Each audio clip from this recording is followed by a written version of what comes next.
So hi guys. Um, Good PM. Today is my second day of fasting, intermittent fasting.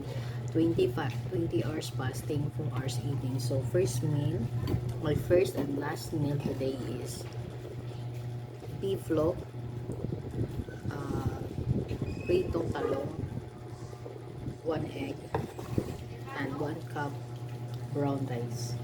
So kain po tayo.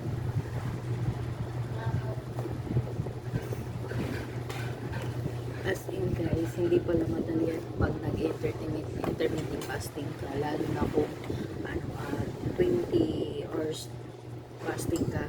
As in mahirap. First day ko lang kahapon. Kaya tingnan na nyo naman yung bags ko. Sobrang laki na kasi nahihirapan ako matulog kasi kulang ako sa kain. Isa yung sa mga nakikita kong sa ngayon na naging effect niya sa akin yung intermittent fasting. Pero goods naman kasi yung timbang ko naman medyo parang feeling ko pumayat ako ng konti. Pero konti lang naman. Hindi naman ganun um,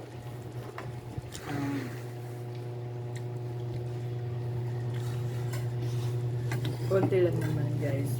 Parang naano lang ako kasi nga yun. Siguro dahil sa intermittent fasting ko.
Ito palang wheat loaf, 80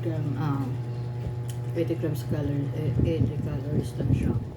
Tapos itong gulay, dito na talong, less than 100 lang din yung calories, super good. Tapos egg, tapos yung rice lang yung medyo mataas yung calories kasi nare-range niya sa 258.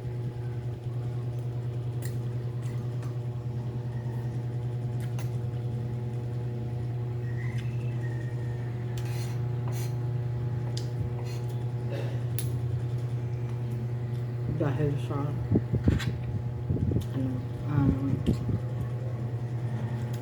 mas mataas kasi yung brown rice na calories kaysa sa white rice, pero at least sa sugar naman zero sugar yung brown rice kasi matabang siya talaga guys,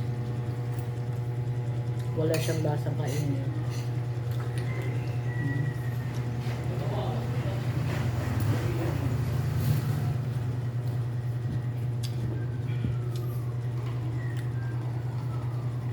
Simula ito na yung ginagamit ko, wala talagang lasang kainin.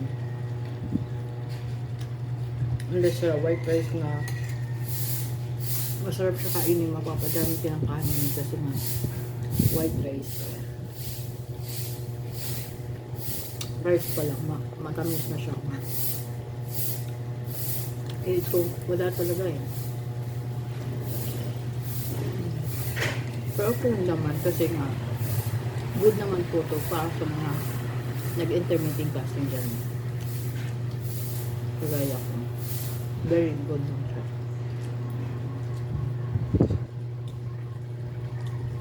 parang hindi ka magigilty kung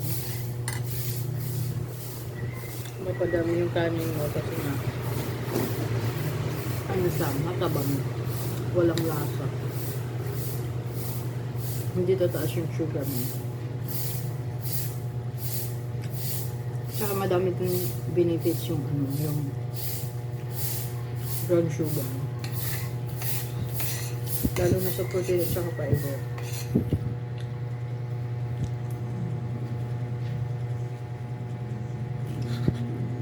Kaya yun lang po guys.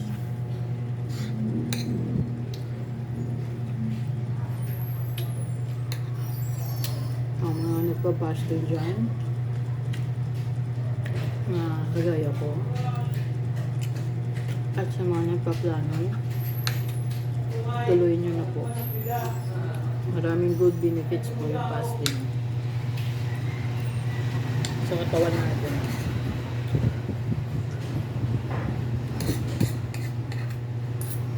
Sana po na-achieve natin yung mga goals natin. Yun lang po. Bye-bye. Thank you.